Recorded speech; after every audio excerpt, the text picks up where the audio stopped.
नमस्कार साथियों। क्या आप संसाधनों के बारे में जानते हैं? संसाधन क्या होते हैं? संसाधन कौन कौन से होते हैं?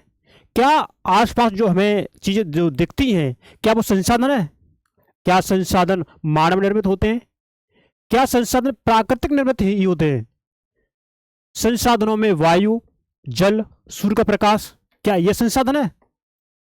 संसाधन में क्या एक स्त्री पुरुष वो संसाधन है? क्या आप जिन पक्षियों को देखते हैं, जिन पशुओं को देखते हैं, क्या वो संसाधन है? इन सारे प्रिय सवालों को जवाब पाने के लिए आप हमारे साथ इस टॉपिक के साथ जुड़े रहेंगे शुरू से लेकर एंड तक।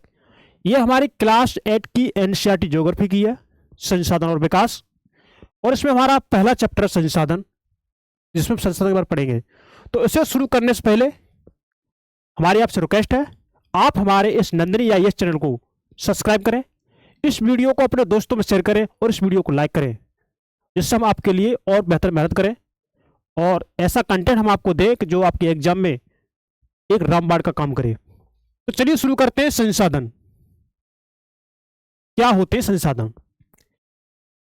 तो देखिए, जो हमें आसपास चीजें जो दिखाई देती हैं, जिनको हम अपने प्रयोग में लाते हैं, जिनसे हम अपना काम निकालते हैं, जिनको हम अपने यूज में लाते हैं, वो हमारे संसाधन हैं। वो क्या हमारे संसाधन हैं? आप इमेजिन कीजिए, आप सुबह ब्रश करते हैं तो जो जिसका यूज करते हैं वो एक संसाधन है। आप कंघे का यूज करते हैं, वो हमारा संसाधन है। यानी हम और आप भी संसाधन हैं। आप जिस फोन में या जिस लैपटॉप में या जिस पीसी में ये लेक्चर देख रहे हैं, वो एक संसाधन है। हम जिसके माध्यम से आपको ये लेक्चर प्रोवाइड कर रहे हैं, ये सर्विस जो आपको दे रहे हैं, ये भी एक संसाधन है। आई होप संसाधन की छोटी सी परिभाषा आपको समझ में आ रही होगी अंडरस्टैंड बनाने के लिए। अब आप अनुमान करेंगे कि जो सूर्य का प्रकाश पृथ्वी तक आता है, क्या संसाधन है? जी हां, वो भी संसाधन है। तो इन सारे चीजों को जानने के लिए कॉन्सेप्ट इस कहानी के माध्यम से समझना होगा। क्योंकि देखिए, हमने आपसे पहले भी कहा है, चीजें आपको समझनी है, रटनी नहीं। रटंत विद्या फलंत नाही, ये तो कहावत सुनी होगी ना, बच्चे खूब बोलते हैं कि रटंत विद्या फलंत नाही, है ना। तो हमें चीज रटनी नहीं है, समझनी है। और खासकर आप ज्योग्राफी में देखेंगे तो हमें चीजें समझनी है। तो इसमें एक कहानी है ना। बोलते कि चीजें कहानी के देश में हमें लंबे समय तक याद रहती हैं और हम उनको भूलते नहीं हैं। तो आई होप आप हमारे साथ बने रहेंगे शुरू से लेकर एंड तक इस लेक्चर में। और छोटा लेक्चर ज़्यादा बड़ा नहीं है ना, आपको ये बोरियत महसूस नहीं होगी क्योंकि छोटा लेक्चर है। तो आप इसे पूरा देखिए, है ना। और इसको अपने दोस्तों में शेयर कर दीजिए इस वीडियो को, और इस नंदनी आईएएस को सब्सक्राइब कर दीजिए। क्योंकि देखिए, भगवान सबको देखता है ना, भगवान हमारी मेहनत को देख रहा है। और हम जो मेहनत कर रहे हैं आप उसको बिना देखे चले जाएंगे, है ना। तो आप स्टूडेंट हैं तो भगवान आपको भी देखेगा।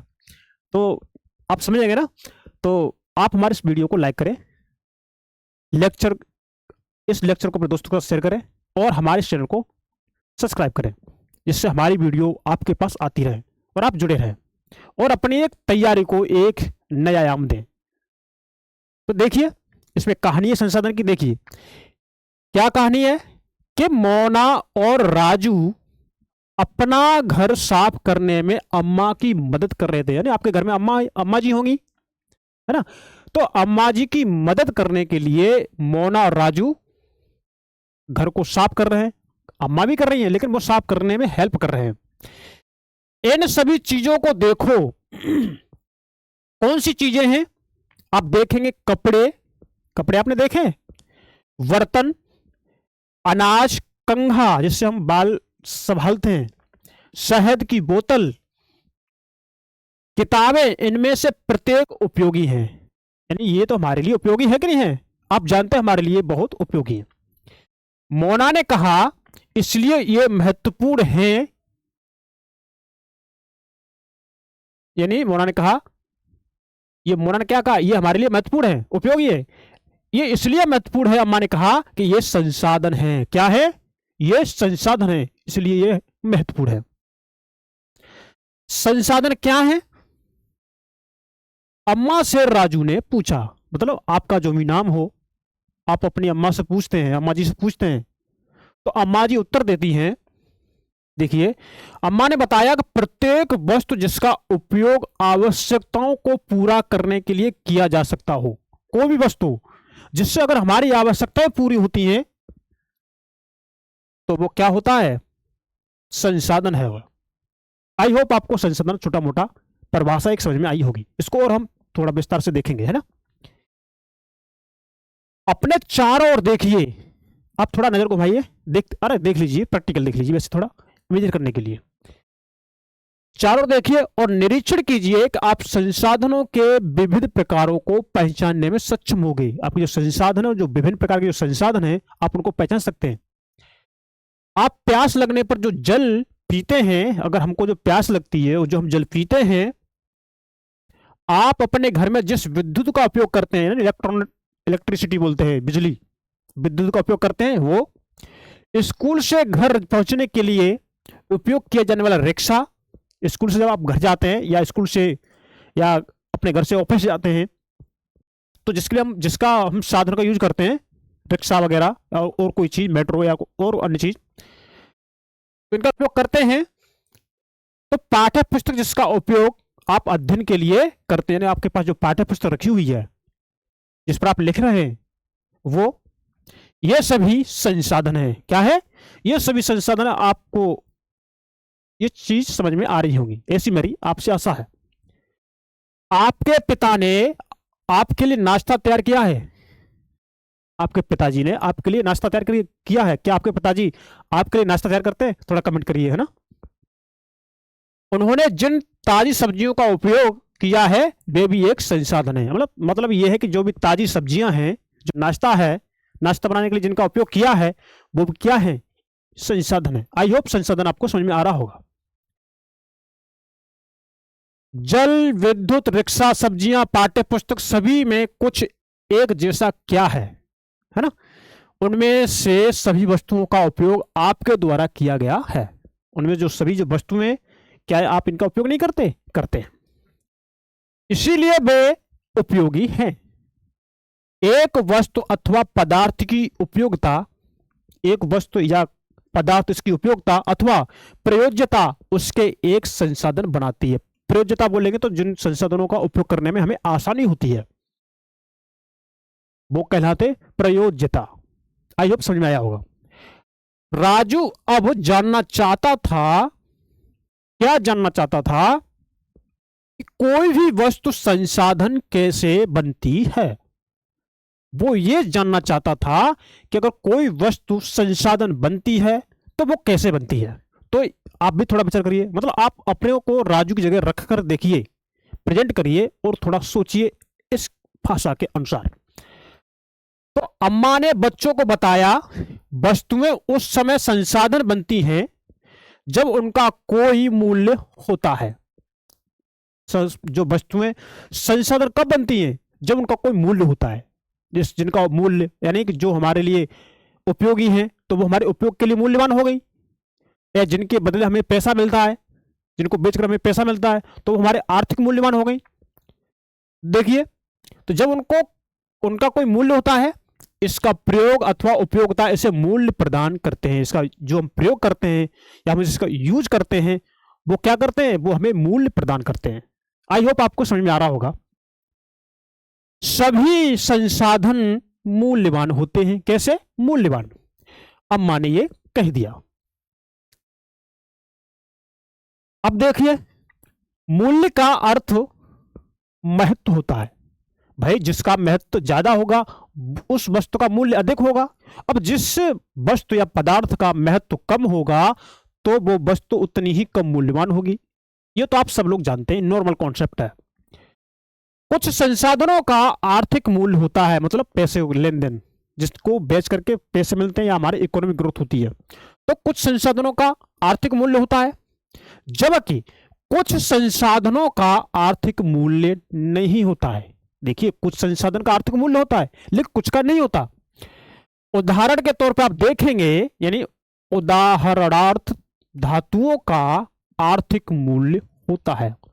उदाहरण के तौर पर देखेंगे, जो धातुएं हैं उन धातुओं क्या होता है, आर्थिक मूल्य होता है। लेकिन एक मनोरम भूदृश्य का आर्थिक मूल्य नहीं होता। लेकिन आप जो भूदृश्य देखते हैं, भूखंड देखते हैं, जो आपको देखने में हरी भरी लगती है, क्या उसका मूल्य है कोई? तो वो क्या है, उनका कोई आर्थिक मूल्य नहीं। वैसे मूल्य तो है उनका, लेकिन वो आर्थिक मूल्य में नहीं है, आप समझेंगे। परंतु ये दोनों संसाधन महत्वपूर्ण है। यानी कि आपका भूदृश्य हो गया और आपकी जो वस्तुएं, ये दोनों संसाधन कैसे हैं, महत्वपूर्ण है, इंपॉर्टेंट है, और मनुष्य की आवश्यकताओं को पूरा ये करते हैं। धातुएं और भूदृश्य, या भूमि या जल, या भूमि जल। आप देखेंगे जो बादल जो बहते हैं, बारिश होती है, बारिश की बूंदी गिरती है, तो बारिश की जो बूंदी गिरती है पानी के रूप में, तो वो भी आपका संसाधन है। आई होप आपको संसाधन समझ में आ रहा होगा। इसमें और भी बताया गया है संसाधन के बारे में। आज के अलावा आप कभी भी संसाधन पर कंफ्यूज नहीं होंगे, और यहां से आपकी ऐसी समझ विकसित हो जाएगी कि आप संसाधन जैसी आपका नाम सामने आएगा, या संसाधन को आप जैसे ही सुनेंगे, तो क्या होगा, सारे कॉन्सेप्ट एक 1 to 1 करके, लाइन बाय लाइन करके आपको दिमाग में छपते जाएंगे। आप रिपीट करते जाएंगे, आप उनका आंसर बताते जाएंगे, मतलब आप अपने दिमाग में इमेजिन करते रहिए। अब देखिए कुछ संसाधन समय के साथ आर्थिक रूप से मूल्यवान हो सकते हैं। समय के साथ कुछ संसाधन आर्थिक यानी इकोनॉमिक रूप से मूल्यवान हो सकते हैं, उनका मूल्य हो सकता है। आपकी दादी के घरेलू नुस्खों का आज कोई वाणिज्यिक मूल्य नहीं है। मतलब आपकी दादी आपकी खांसी ठीक करने के लिए जो दवाई घर पर बनाती हैं, आपका बुखार ठीक करने के लिए जो दवाई घर पर बनाती है, वो घरेलू नुस्खे हो गए, क्या उनका कोई मूल्य है? नहीं। लेकिन यदि वे पेटेंट करने के उपरांत मेडिकल फर्म द्वारा बेचे जाते हैं, तब वे आर्थिक रूप से मूल्यवान हो सकते हैं, मतलब तब उनका आर्थिक मूल्य मिल सकता है। वैसे है तो हमारे लिए मूल्यवान ही, लेकिन वो आर्थिक रूप से मूल्यवान नहीं है। वो मूल्यवान आर्थिक रूप से कब होंगे? वो जब होंगे जब उनको पेटेंट अधिकार मिल जाएगा, और वो जो मेडिकल वगैरह जो होते हैं, जो मेडिकल फर्म होती है, जब उनसे उनको बेचा जाए, तभी तो वो आर्थिक मूल्य में आएंगे। आई होप आपको ये बातें थोड़ी समझ में आई होंगी। और देखिए यहां पर पेटेंट का मतलब क्या है, आप देखेंगे। देखिए इसका तात्पर्य किसी विचार अथवा आविष्कार पर एकमात्र अधिकार से है। कोई विचार आपके मन में आया, आपने कोई खोज की या किसी का आविष्कार किया, तो वो क्या है, और जिस पर एकमात्र अधिकार है, क्या है वो? पेटेंट है। आई होप आपको पेटेंट समझ में आया होगा।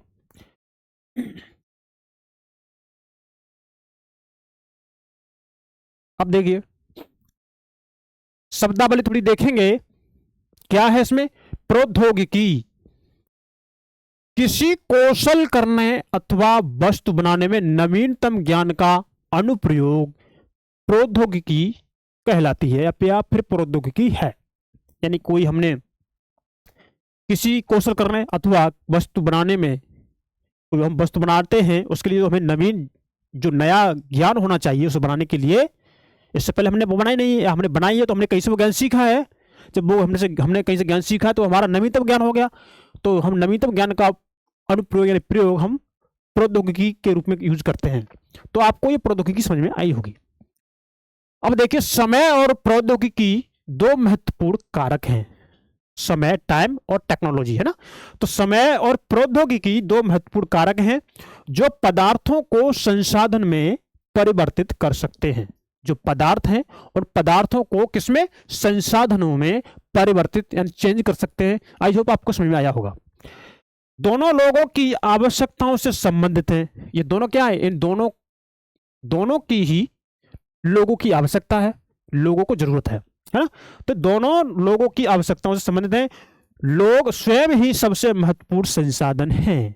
जो लोग हैं, जो स्त्री पुरुष या हम और आप, क्या है? ये स्वयं ही संसाधन है भाई। ये ही तो नई नई चीजें खोजते हैं, इन्हीं ने तो नई नई चीजों को डेवलपमेंट किया है।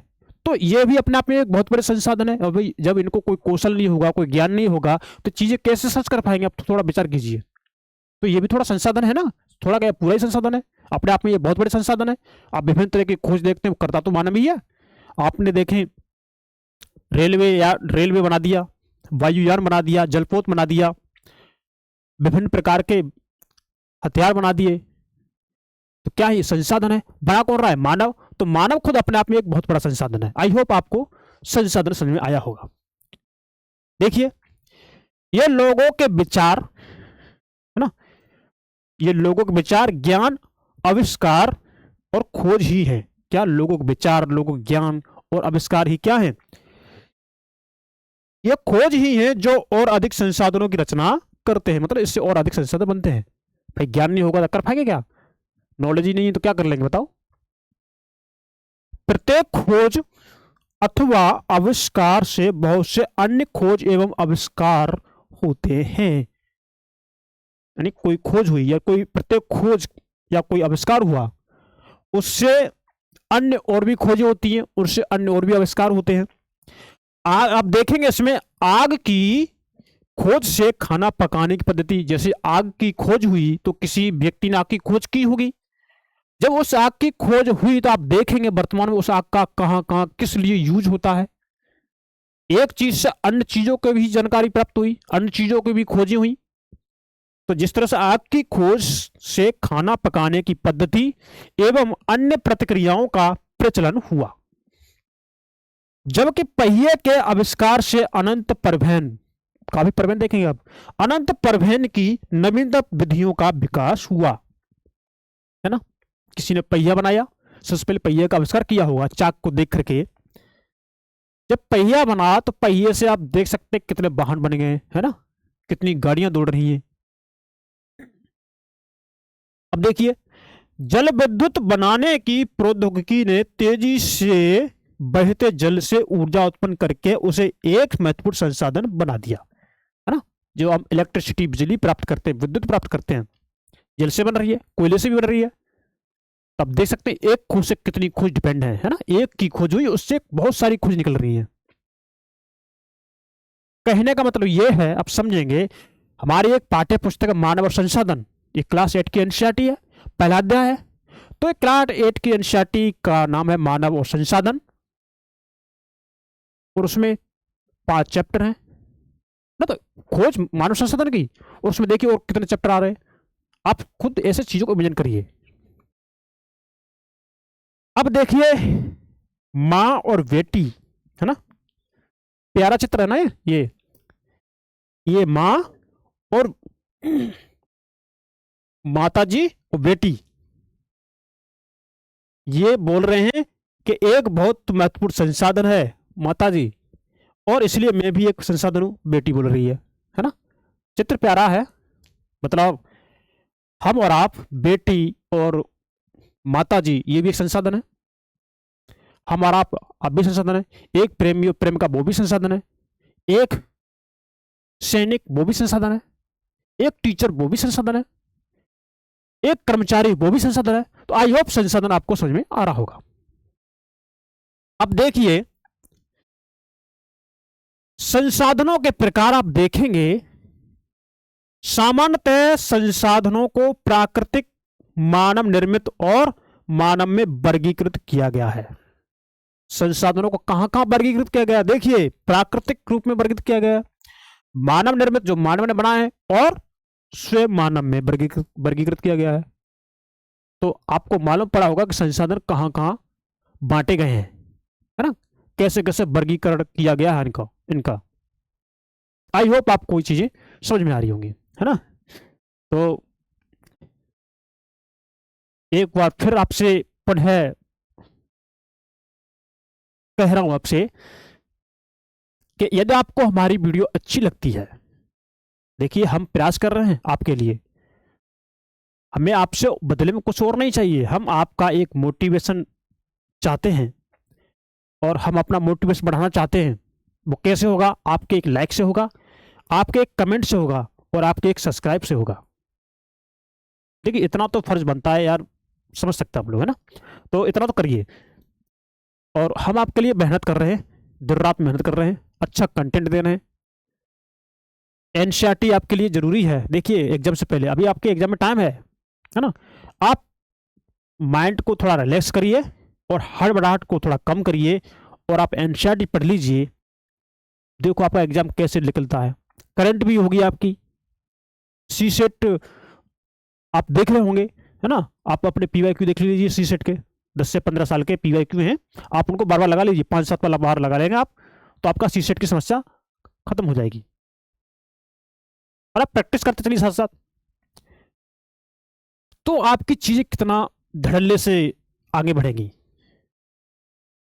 गति पर पकड़ेंगी।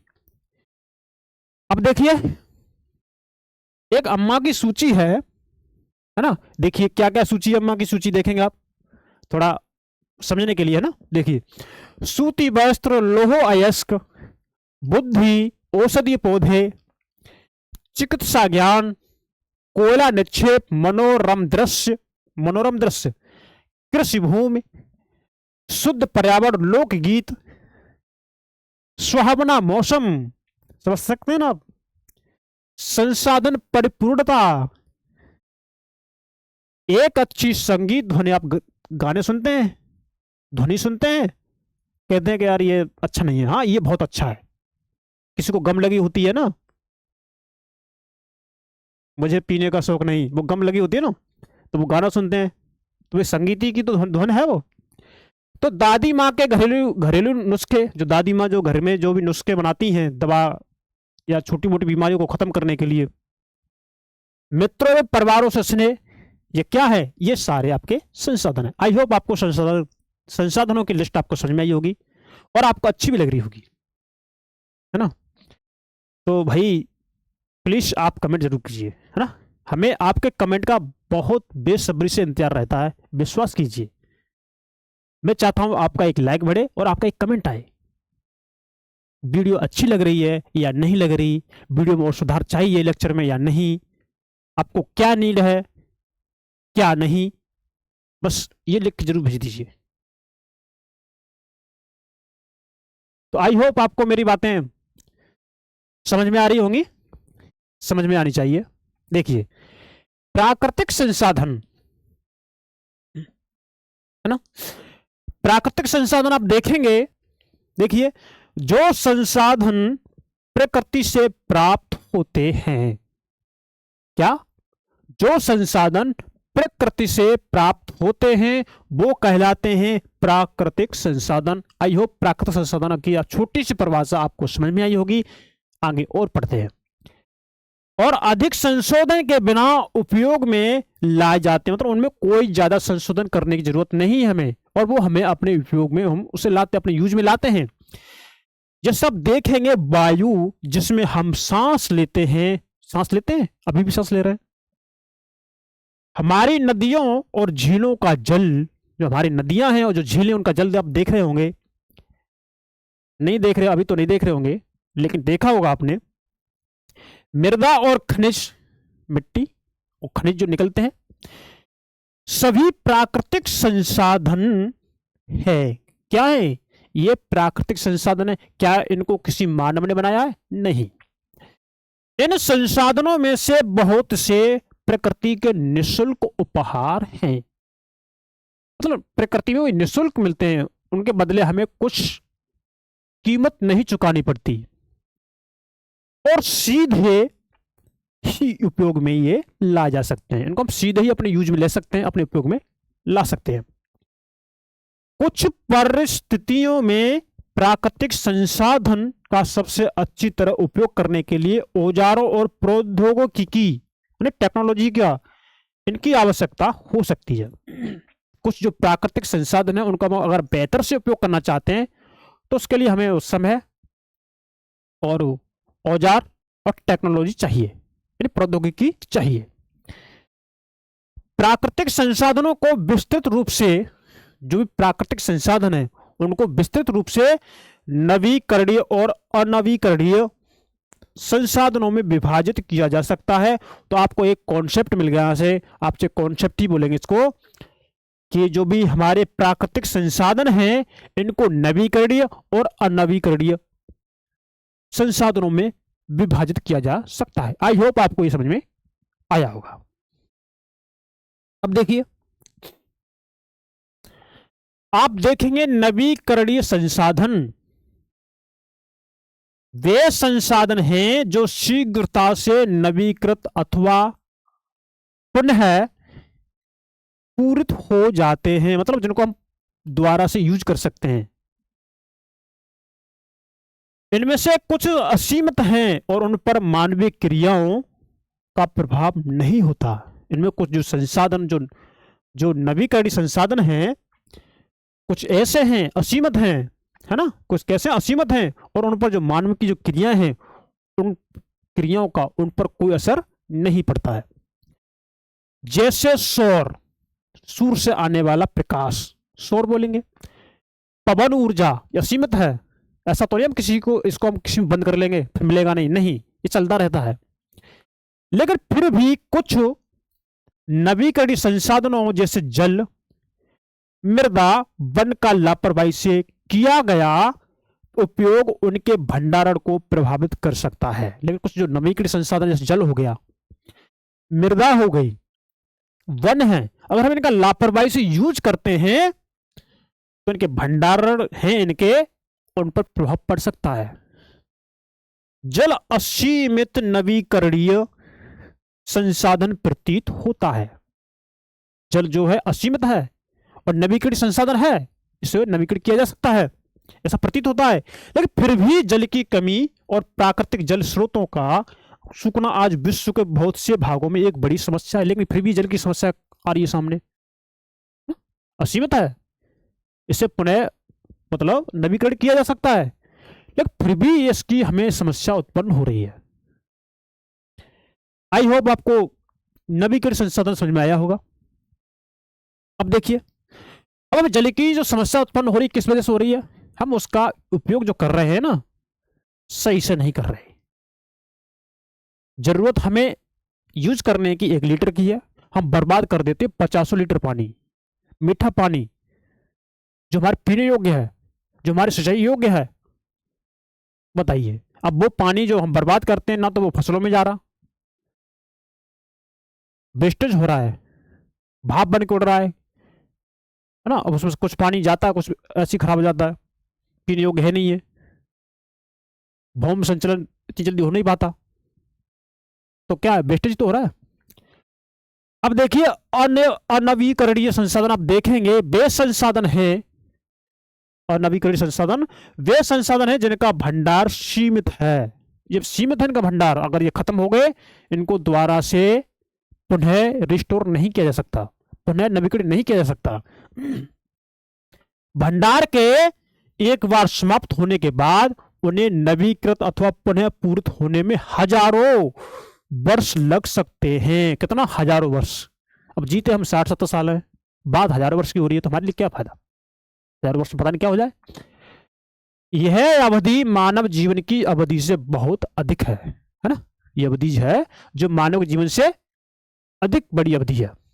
तो आई होप आपको नवीकरणीय और अनवीकरणीय प्राकृतिक संसाधनों के बारे में जानकारी आपको समझ में आई होगी, ऐसी मेरी आपसे आशा है।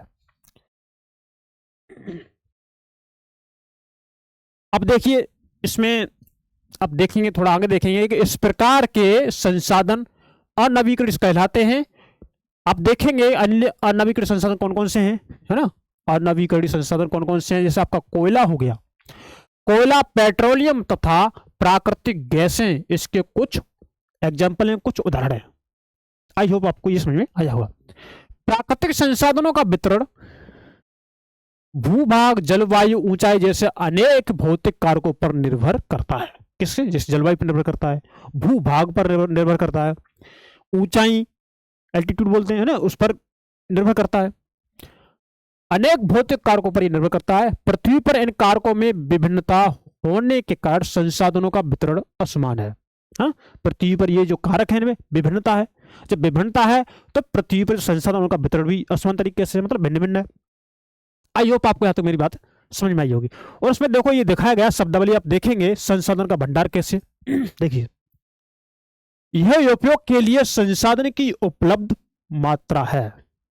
संसाधन जो हमें उपलब्ध होते हैं, है ना, वो क्या है, ये उपयोग के लिए संसाधन की उपलब्ध मात्रा, ये संसाधन का भंडार की परिभाषा बता दी। अब इसमें देखेंगे मानव निर्मित संसाधन। हमने प्राकृतिक संसाधन देख लिए, अब हम देखेंगे मानव निर्मित संसाधन। मानव कौन कौन से संसाधन बनाता है, ठीक है, देखते हैं। देखिए, आप सोचिए, आप विचार कीजिए, आप पढ़ाई कर रहे हैं, आप यूपीएससी आईएएस एग्जाम की तैयारी कर रहे हैं, आप आगे चल के एक आईएएस बनेंगे या एक आईपीएस बनेंगे या कोई अन्य अधिकारी बनेंगे तो जब पढ़ाई करो तो बनोगे, निश्चित बनोगे।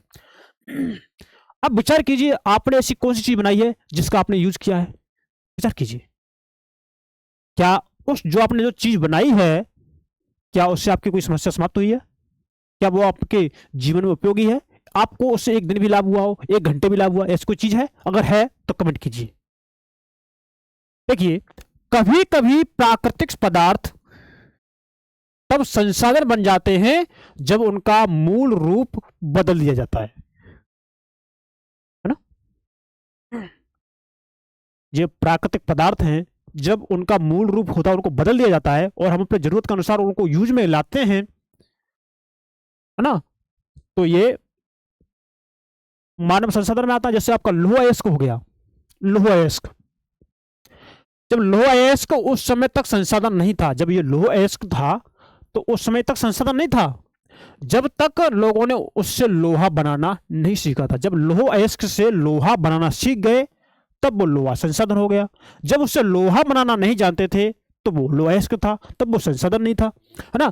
लोग प्राकृतिक संसाधनों का उपयोग, जो भी प्राकृतिक संसाधन है, उन संसाधनों का उपयोग, यानी प्राकृतिक संसाधनों का उपयोग पुल बनाने में, यानी पुल, सड़क, मशीन और वाहन बनाने में करते हैं। मतलब जैसे लोहा है तो लोहे का उपयोग, सरिया जो आप देखते हैं पुल बनता है, उससे कंक्रीट जो छत बनती है ना, लोहे से हम ब्रिज देखते हैं, आप रेल की पटरियां बन रही हैं, तो मशीनें के जो पुर्जे हैं मशीनों के वो बन रहे हैं। तो भाई प्राकृतिक संसाधनों का तो हमने यूज किया है, उनको हम चेंज ही तो कर रहे हैं हम अपने प्रयोग के लिए।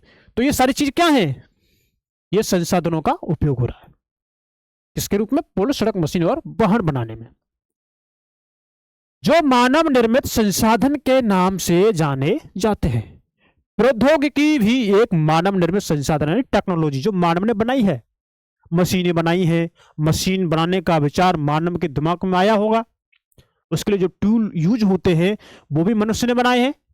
कैसे बनाना है उसको, ये भी विचार मानव ने बनाया होगा, मानव के मस्तिष्क में आया होगा। तो ये भी जो टेक्नोलॉजी है ना, ये एक मानव निर्मित संसाधन है। आप जिस फोन में, जिस लैपटॉप में आप क्लास देख रहे हैं, जिस पीसी में क्लास देख रहे हैं, भाई ये भी तो टेक्नोलॉजी है, ये तो मानव ने ही बनाई है ना, ये तो किसी प्रकृति ने तो नहीं बना दी। आप समझ सकते हैं। इसलिए हम जैसे लोग प्राकृतिक संसाधनों का उपयोग करके मानव निर्मित संसाधन बनाते हैं, जैसे हम लोग प्राकृतिक संसाधनों का उपयोग करके, जो प्राकृतिक संसाधन है उनका उपयोग करके मानव निर्मित संसाधन बनाते हैं, मोना ने समझाते हुए कहा। हाँ, राजू ने स्वीकृति में सिर हिलाया। हाँ ठीक है, सही बात है। आप सिर हिला देते बेटा, आपने ये काम कर लिया? अरे बोलो हाँ कर लिया। आज कितने पढ़े? पढ़े थे या नहीं? हाँ पढ़े थे। कितने पढ़े थे? अब धीमे धीमे सिर हल रहा है, यूं करके पढ़े थे, तो इससे क्या फर्क पड़ता है? मतलब ये थोड़ा थोड़ा कम, मतलब लग रहा है हाँ ऐसे ही बोल रहा है, पढ़ा है या नहीं पढ़ा, थोड़ा डाउट में रहता है। अगर बोलते हाँ मैंने पढ़ा है तो पढ़ा है ना, आप थोड़ा विचार कर सकते हैं, है ना? तो वैसी बात है। अब देखिए मानव संसाधन, है ना? अब मानव संसाधन कौन कौन से हैं देखिए। लोग और अधिक संसाधन बनाने के लिए प्रकृति का सबसे अच्छा उपयोग तभी कर सकते हैं, लोग हैं, अधिक संसाधन बनाने के लिए प्रकृति का सबसे अच्छा उपयोग तभी कर सकते हैं। कब कर सकते हैं? जब उनके पास ऐसा करने का ज्ञान, कौशल,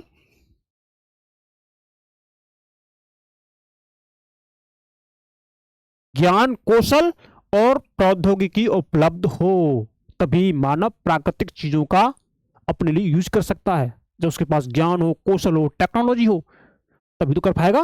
भाई अगर उनको ये ना पता होता कि जो लोहे से लोहा निकालेंगे हम उसकी कुल्हाड़ी बना सकते हैं, कुल्हाड़ी बनाने का ज्ञान होना चाहिए, उसकी तकनीक बतानी चाहिए, कुल्हाड़ी का सांचा कैसे, किस तरह की बनेगी, पीट के बनाएंगे या कैसे बनाएंगे, उसका ज्ञान होना चाहिए, किसके लिए यूज होती है, या रेल की पटरी आप देखेंगे कैसे बनाई होगी।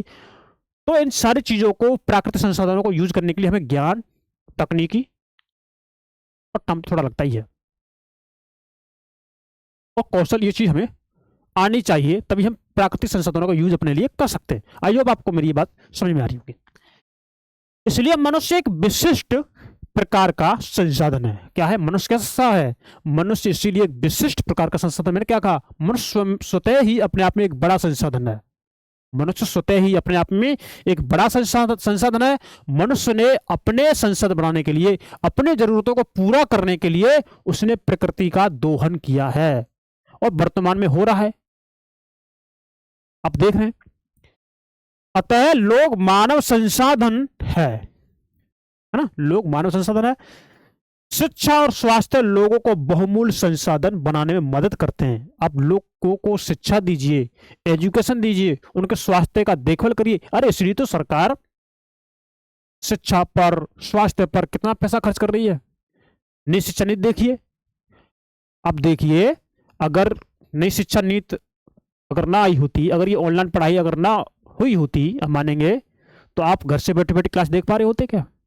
क्या आप आईएएस का सपना जो लोग लाखों लाखों रुपए खर्च करके करते थे, क्या आप कर पाते? नहीं कर पाते, लेकिन इतना नहीं। मतलब एक आज नॉर्मल स्तर का भी व्यक्ति तैयारी कर सकता है, तो वो है क्या? संसाधन। आई होप समझ में आ रहा होगा संसाधन क्या है। तो शिक्षा और स्वास्थ्य लोगों को बहुमूल्य संसाधन बनाने में मदद करते हैं। अधिक संसाधनों के निर्माण में समर्थ होने के लिए लोगों के कौशल में सुधार करना मानव संसाधन विकास कहलाता है। आई होप आपको ये समझ में आया होगा। अब इससे पहले आप देखेंगे,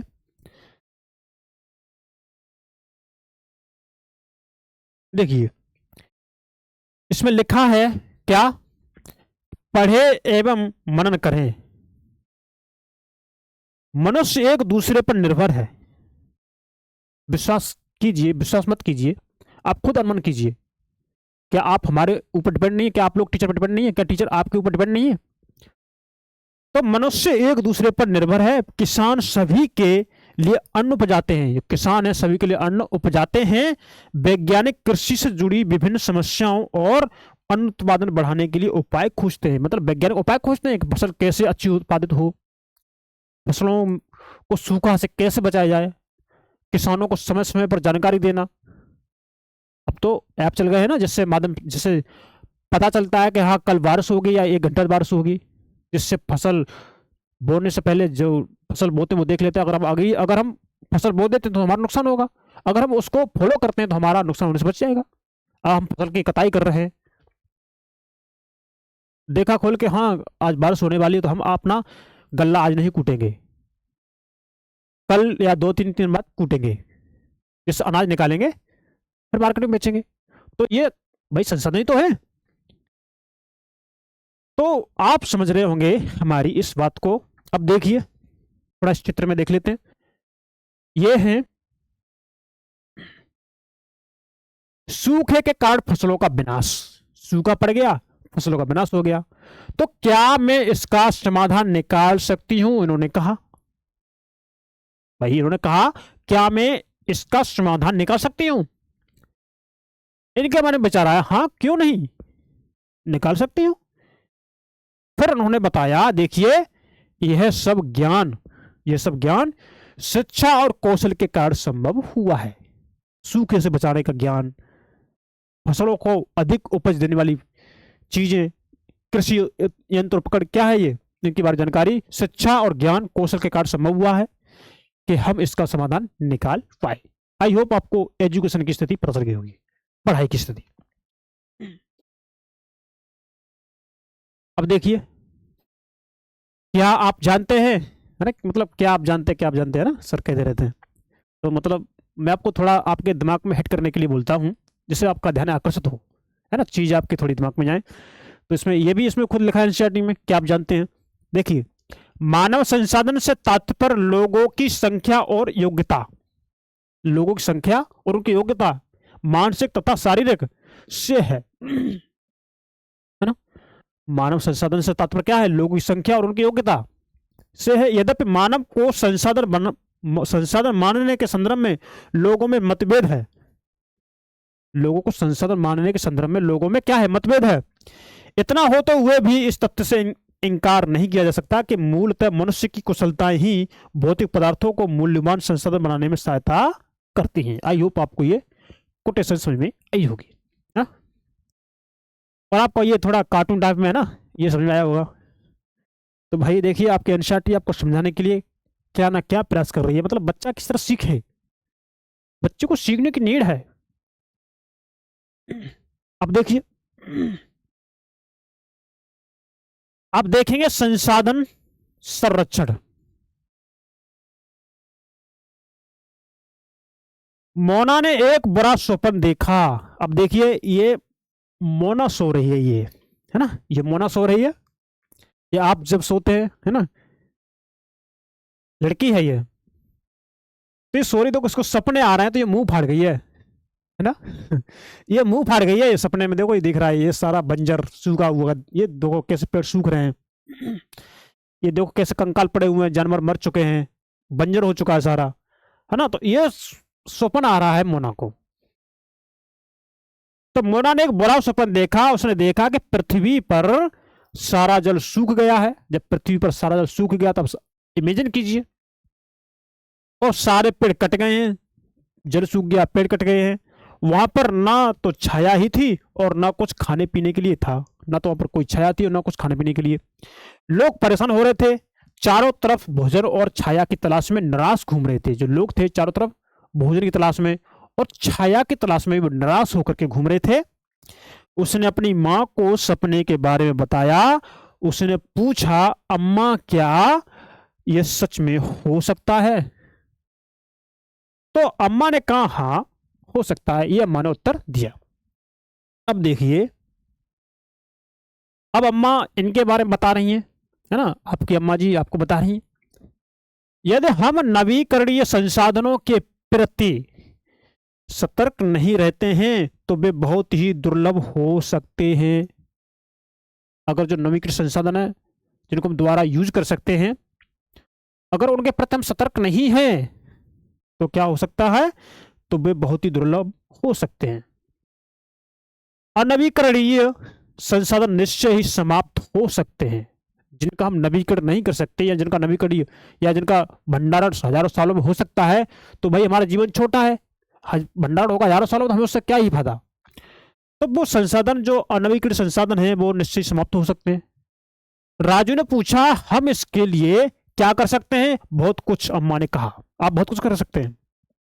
आप अपने दोस्तों से बात क्यों नहीं करते? अपने दोस्तों से बात करिए। संसाधनों का सतर्कता पूर्वक उपयोग करना और उन्हें नवीकरण के लिए समय देना। जो संसाधन है उनको सतर्कता पूर्वक उनको उपयोग करना है, सतर्क रूप में, और उन्हें नवीकरण के लिए समय देना। जैसे पानी का यूज करते हैं, इसीलिए तो गांव में तालाब बने होते हैं, जैसे वाटर का संचय हो, लेकिन वो तालाब मतलब खत्म होते जा रहे हैं, मतलब वहां पर लोग अपने मकान बनाते जा रहे हैं, तालाब रिपटते जा रहे हैं। अब पानी कहाँ एकत्रित हो? भूमि का संचरण कैसे होगा? आप बताइए, भूमि में पानी नीचे रिस कर जाता है, वो कैसे पहुंचेगा? कहाँ से पानी आएगा? आप बताइए।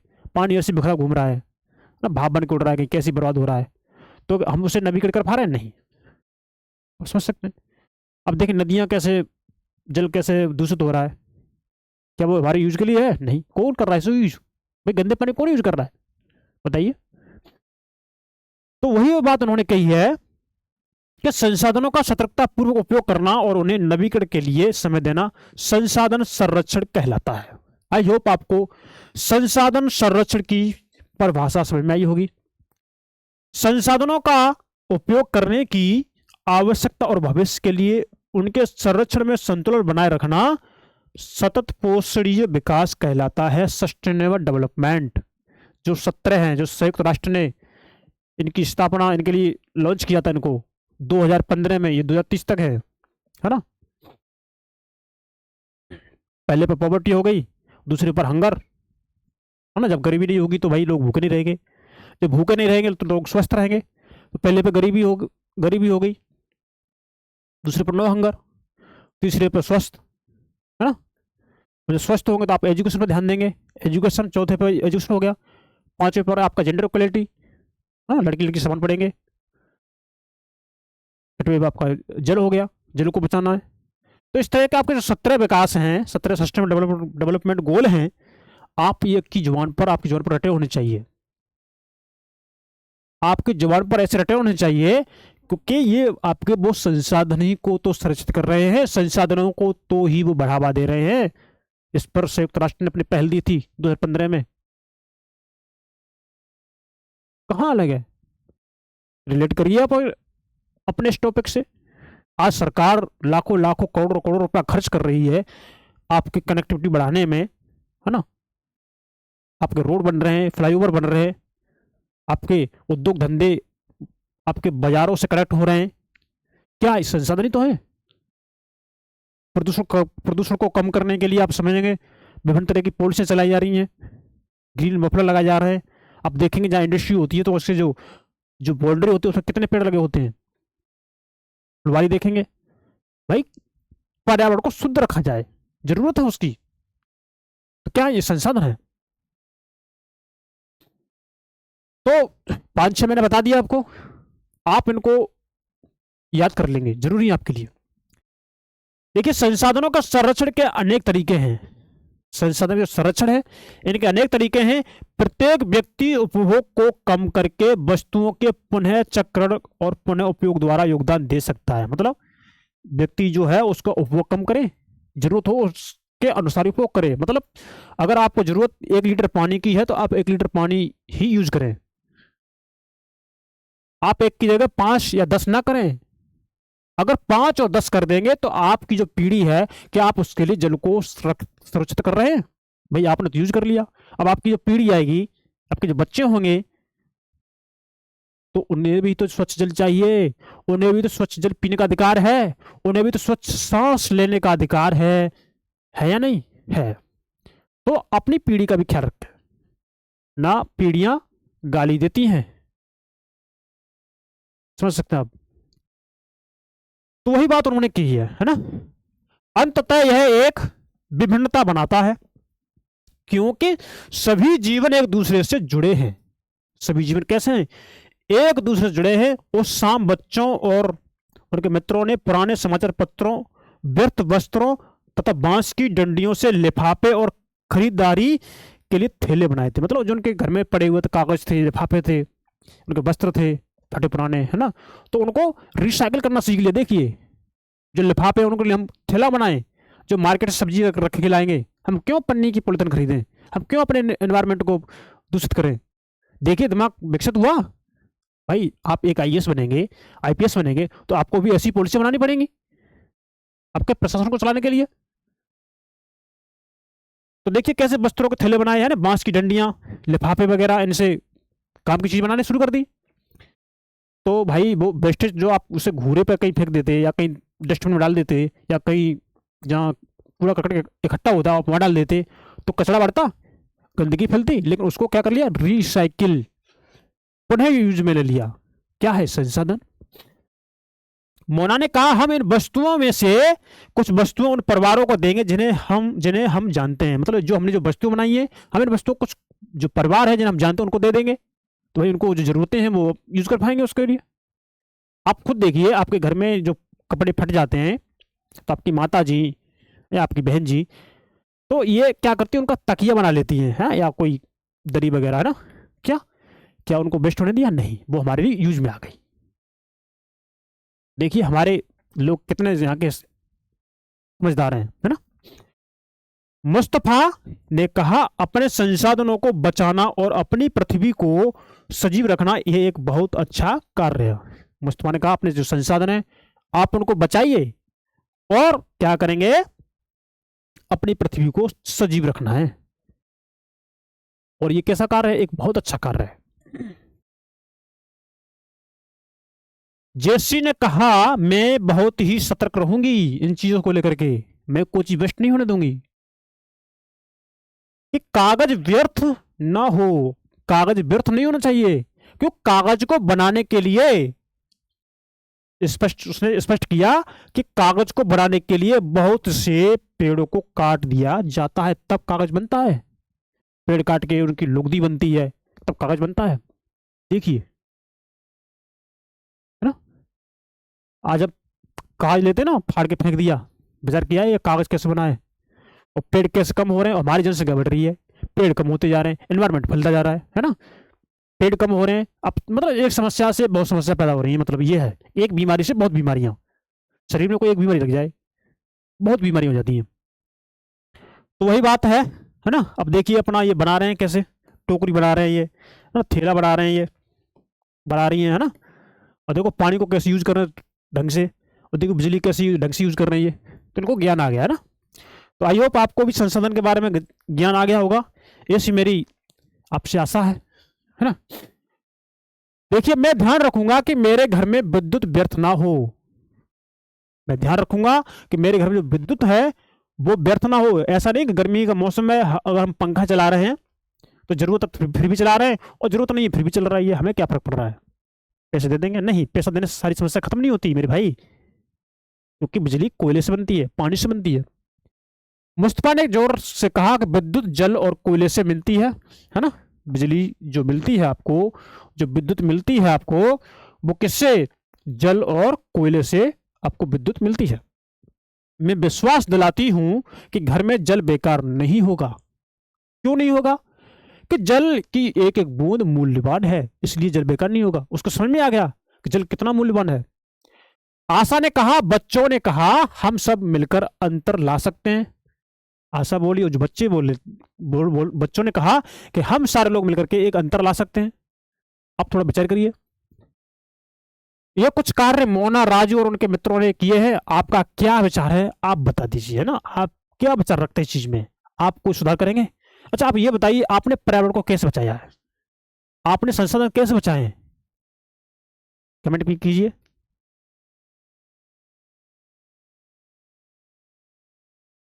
आप संसाधन संरक्षण में कैसे मदद करने जा रहे हैं, मतलब आप संसाधन जो बचाएंगे, अब आप जब आप आईएएस बन जाएंगे या कोई अन्य अधिकारी बनेंगे तो आपको कोई ना कोई जिम्मेदारी तो सौंपी जाएगी, तो आप जिस जिम्मेदारी को कैसे फॉलो करेंगे, कैसे निभाएंगे, आप विचार करिए। हमारी पृथ्वी और इस पर निवास करने वाले लोगों का भविष्य पेड़ पौधों और परतंत्र की सुरक्षा और संरक्षण से जुड़ा हुआ है। हमारे जो पृथ्वी है, इन पर निवास करने वाले जो लोग हैं, इनका भविष्य पेड़ पौधों और जो परतंत्र है ना, इनकी सुरक्षा करेंगे और इनका संरक्षण करेंगे ना, तभी ये संभव है, तो इससे जुड़ा हुआ है। अब यह सुनिश्चित करना हमारा कर्तव्य हो जाता है कि क्या, कि सभी नवीकरणीय संसाधनों के उपयोग सतत पोषणी हैं। कैसे? सतत पोषणी हैं, सस्टेनेबल है। जो भी नवीकरणीय संसाधन है इनका उपयोग सस्टेनेबल है, इनको अपनी पीढ़ी के लिए बचा करके रखा जा सकता है।